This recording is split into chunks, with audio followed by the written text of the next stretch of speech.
My life feels like a soap opera, and I don't know what to do. Just 3 months ago, I, female, 28, was married to the love of my life, Wes, male, 32, after being with him for 4 years. And today I'm in the process of divorcing him, and my life and family have completely fallen apart. I have no support from my own family, and the only people I can rely on are my friends. Thank God for them, or I'd be a bigger mess than I am now. I don't know why this happened or what lesson I'm supposed to learn from it. All I know is that this is unfair, and I don't know what I did to deserve being stuck in such a horrible situation. I have an older sister, Meg, female, 34. Meg and I have always had an okay relationship. There's a big age gap between us, so we never really had the chance to form that sisterly bond. I wasn't even a teenager when she left for college out of state. I wouldn't say we hated each other. Well, now we do, but as kids, I don't think we hated each other. At least I didn't hate her. But we also weren't the typical close best friend sister duo. There's no Elsa and Anna going on here. Our parents, too, never forced us to develop a bond. We did things as a family, but both she and I were allowed to be our own people, which was a good thing. Years later, when I went to college, things improved a little between us. I think since we were both adults, we could relate to each other better. I didn't go to the same university as her, and we weren't in the same state. But we still talked more than before, which is why this coming from her was the biggest shock of my life. When I was 24, I met Wes. He was an alumnus of my college and had come for a party. That's where we met, hit it off, and started dating soon after. By year 2 of our relationship, I had introduced him to my family. He popped the question a year ago, and we got married 3 months ago. I had the perfect life, I'm not going to lie. I had a fiance who loved me, a good job in a field I chose for myself, and Wes was doing well too. Everything was going great until 3 months ago. Meg, on the other hand, had a more difficult personal life. She got married when she was 25 to a man none of us liked.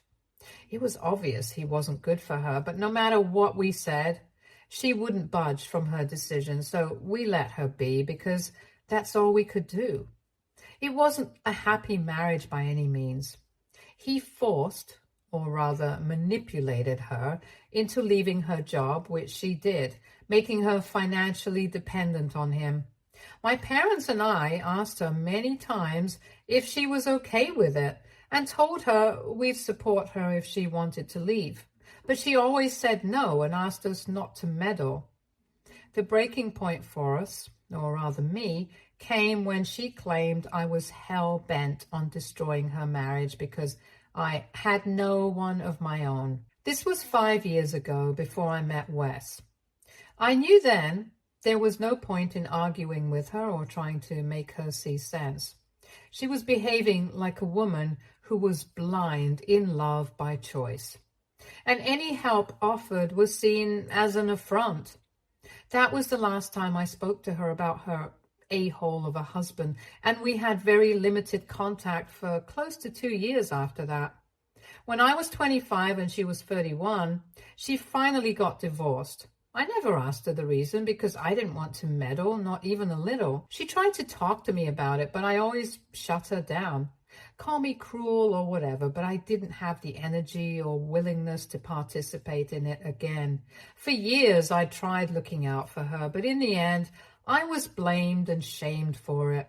And there was just no way I was engaging again.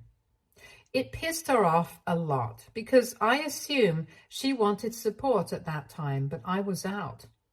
This isn't to say I was downright cruel or mean to her. We patched up, sort of, and spent time together, talking, hanging out. She'd moved to my state. And she even ranted about her issues to me, but I never gave any input. She was welcome to grieve and complain, but I wasn't going to open my mouth when it came to her ex-husband. She knew this, and it pissed her off so much so that she sometimes tried to rile me up and get a reaction, but I knew better than to fall for it. Wes, for his part, could never understand the dynamic between me and my sister. He used to defend her and say that her judgment was clouded because of her husband and that I shouldn't hold that against her. According to him, it's natural for people to behave this way when they're in love or when they've made a decision for themselves and it turns out to be wrong. No one likes to admit they screwed up, especially when others told them not to do something. I agree with him on this. No one likes being told, "I told you so." But downright accusing someone of being a homewrecker is vile and disgusting, and I wasn't going to put up with it. And it's hilarious how she accused me of being a homewrecker when she's the one who had an affair with my husband. Anyway, so Wes and Meg had an okay relationship in the sense that it was as okay as I allowed. I didn't engage with her much, so Wes's contact with her was limited as well.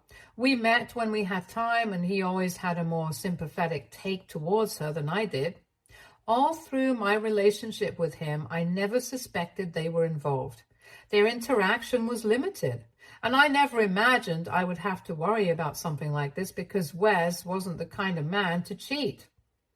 We got married 3 months ago, and everything was great. We had a great ceremony, our families were happy, and everyone attended. It was wonderful, but we postponed the honeymoon because we wanted to go on the Disneyland cruise.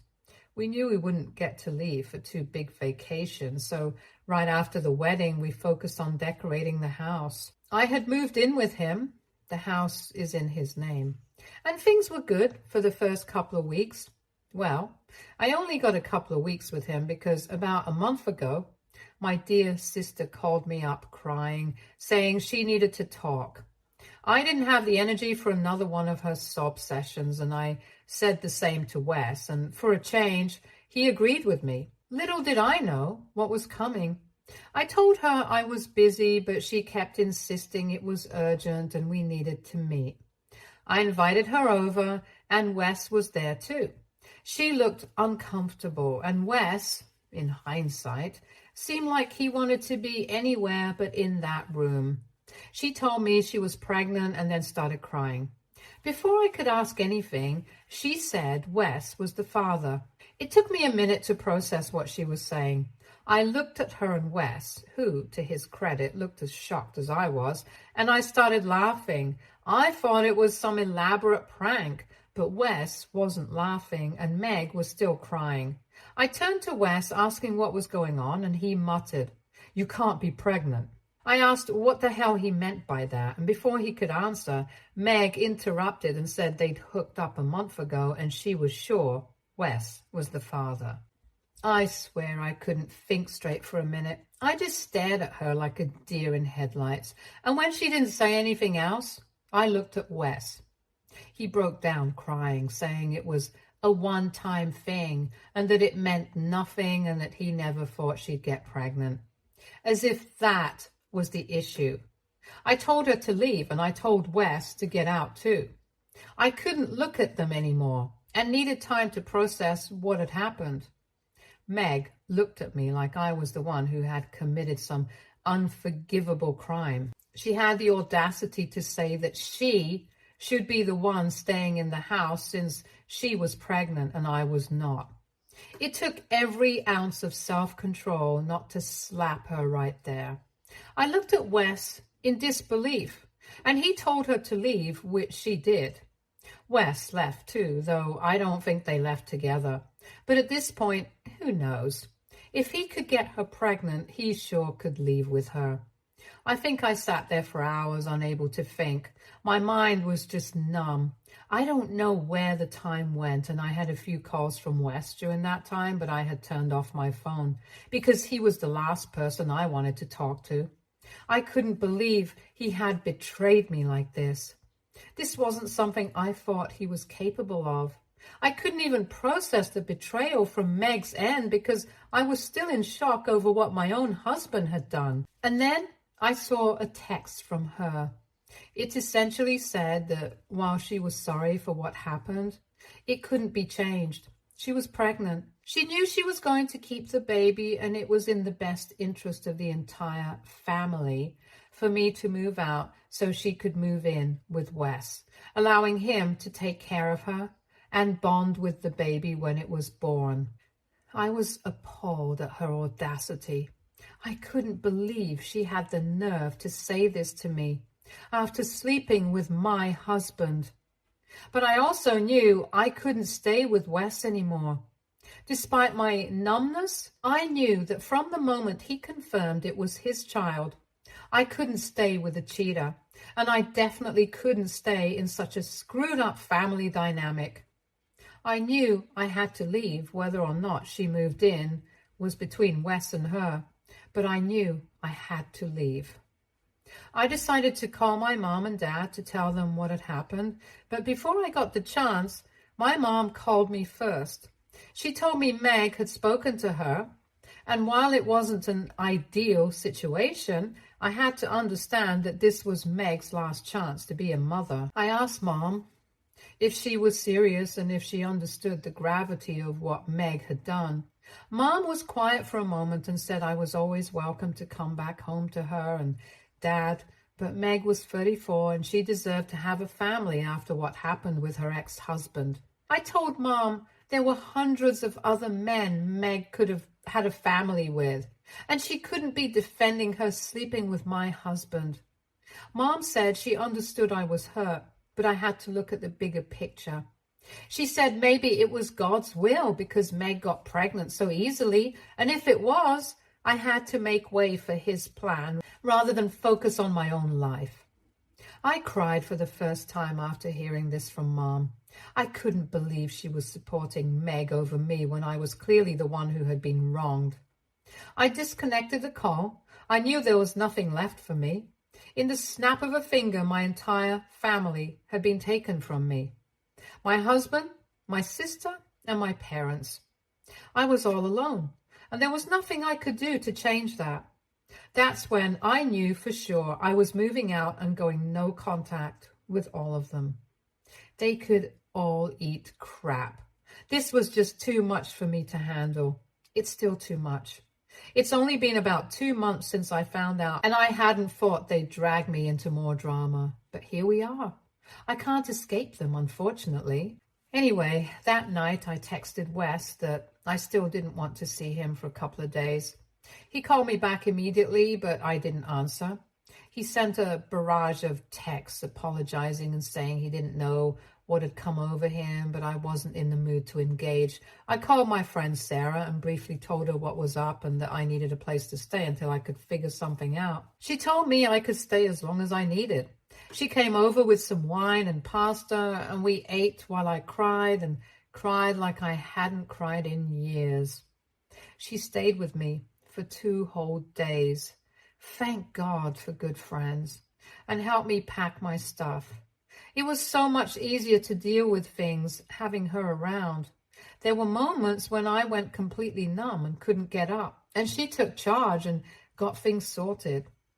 Once my stuff was packed and loaded in the car, I called Wes and told him he could come home now. It took him 20 minutes to arrive, and when he did, he couldn't look me in the eye. He said he was sorry and that he was glad I was giving him a chance to talk, and even though he had no justification, he still hoped I'd forgive him.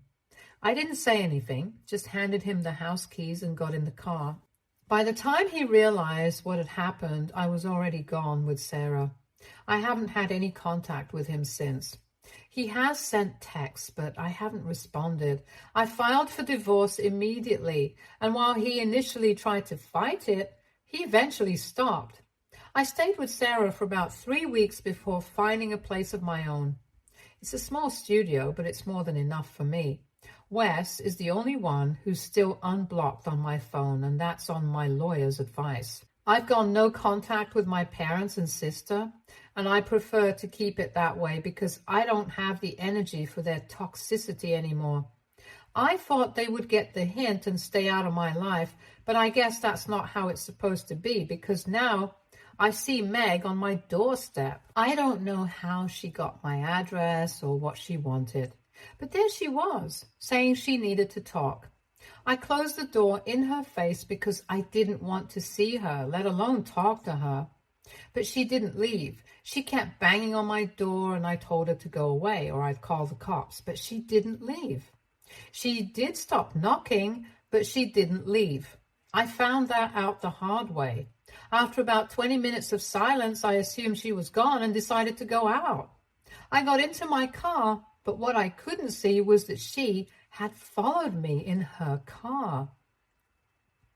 I stopped on the way to grab coffee, and she stopped me there.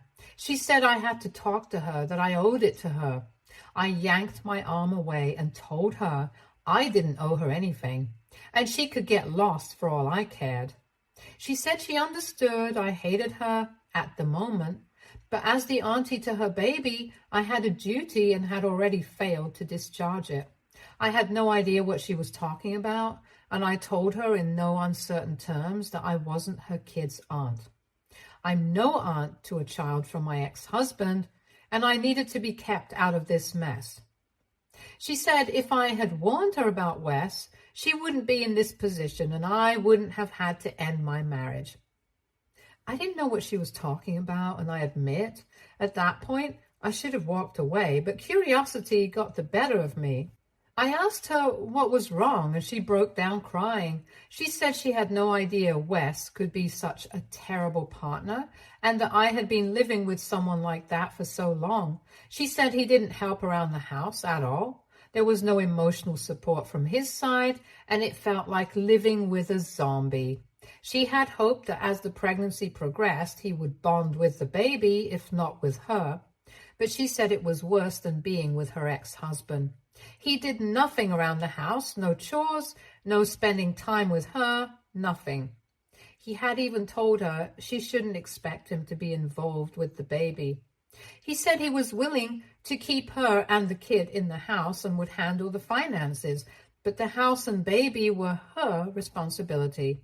She said she tried dishing it back by not preparing his meals or doing his laundry, but somehow he managed his own chores and went to work, leaving her feeling helpless. She said if she had known he would be this way, she wouldn't have revealed who the father was and would have raised the kid on her own.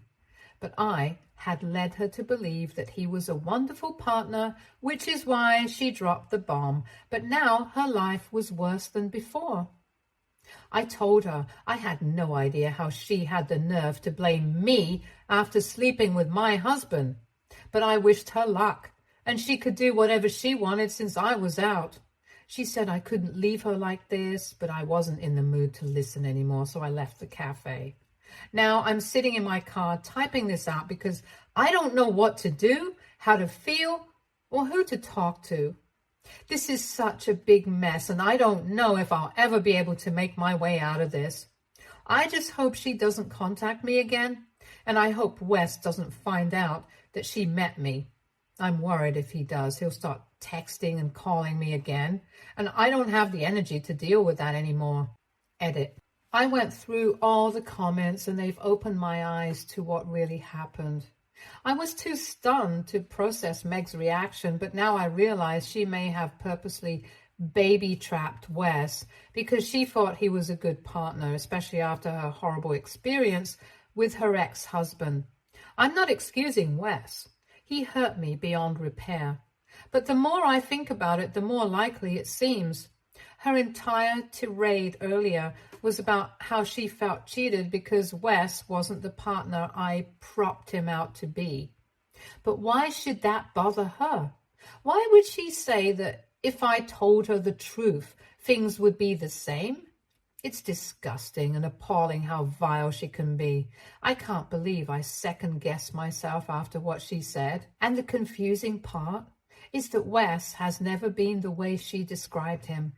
He's always been so hands-on, and her description seems like a lie. I've never known him to be a slacker, and this behavior baffles me completely. I don't know why he's doing this, and I don't want to know either. I'm still struggling with the betrayal, and it's been very hard to adjust to this new normal. I don't want more drama at their expense. They can have the mess they've created. I'm out. Update 1. I wasn't out of this. No matter how hard I try, I keep getting pulled back into their chaos. I had no intention of telling Wes about my meeting with Meg, and I had no desire to contact her again. I had left them to their own devices, but Wes showed up at my house. I don't know how they know where I live. I know Sarah hasn't told them, and I haven't had anyone over who would snitch. Maybe they're stalking me from work, or Wes still has access to my location, though I know that's not possible. Anyway, when I opened the door, it looked like I was meeting a ghost. He was a shell of himself. His cheeks were sunken, and he had dark circles as big as craters. If I didn't absolutely hate him, I might have rushed over and hugged him. That was my reflex, if I'm being honest, but I had to control myself. He said he needed to talk to me one last time and wouldn't bother me again. I let him in, and he spoke for about half an hour. He apologized over and over, saying he was disgusted with himself. He told me that Meg came over one day while I was at work looking for me, and when he told her I wasn't there, she broke down crying. She started off by saying she regretted not having a closer relationship with me and would do anything to fix that. Wes said she asked for his help in making this happen. She was crying a lot, and he said he was consoling her, and one thing led to another. I couldn't control my anger when he said that. I told him there was no justification for what he'd done, and he said he knew he had screwed up and had no excuse. He said he just wanted me to know what had happened. He swore that was the only time anything like that had happened, and he wanted to tell me immediately, but Meg begged him not to. Even when she told us she was pregnant, he said he was against her keeping it and had asked her to abort it, but she was adamant about keeping the baby. Wes said if I gave him one more chance, he would cut off all contact with her and the baby and start fresh with me. He said he had been acting like a terrible partner on purpose to show Meg they would never be a family no matter what she tried to pretend. He told me my parents and Meg were manipulating him into accepting the situation, but he knew it was wrong. I asked if he was going to marry Meg, and he said he was in the process of kicking her out. He had tried backhanded tactics, but they hadn't worked, so now he had to face it head on and kick her out himself. He still held out hope that I'd forgive him, and he said he'd chosen to wait for me. I told him there was almost no chance I'd ever go back to him because I couldn't get over the betrayal. I said nothing could be worse than him sleeping with my own sister. I told him he had the luxury of ignoring what happened and moving on, but I was stuck with this family for life. There was already too much unavoidable involvement on my part, and I didn't want to complicate things further. He begged me to reconsider, but I stayed firm. I told him I was going to proceed with the divorce no matter what, and there was no point dragging it out. He looked heartbroken, and it was just so sad. Despite everything, I still love the guy. That's the worst part. I love him so much, but I can never overlook what he's done. That's the tragedy of it all. Update 2. For those waiting for a dramatic update, I'm sorry to disappoint you. I've gone completely low contact with Wes, and the divorce will be finalized in a couple of weeks. He's kicked Meg out, and she somehow found a way to blame me for it. But honestly, at this point, I don't even care. My parents tried getting in touch with me to argue Meg's case to Wes. I don't know what kind of stuff they're on to even suggest something like that. But I didn't respond. There's no point talking to people so indifferent to other people's pain that they don't even know what to say. Other than that, life is normal. I mean, as normal as it can be in these circumstances. There are still days when I break down uncontrollably, but overall, I'm doing better. I have my friends, I have my job, and I keep myself busy. And I don't think I should expect any more from myself so soon. I genuinely feel the worst is over, and I know I'll be going no contact with the baby too. I know it's not the baby's fault, but it's best for me to stay as far away from this mess as possible. Stay tuned for more stories from our girl relationships.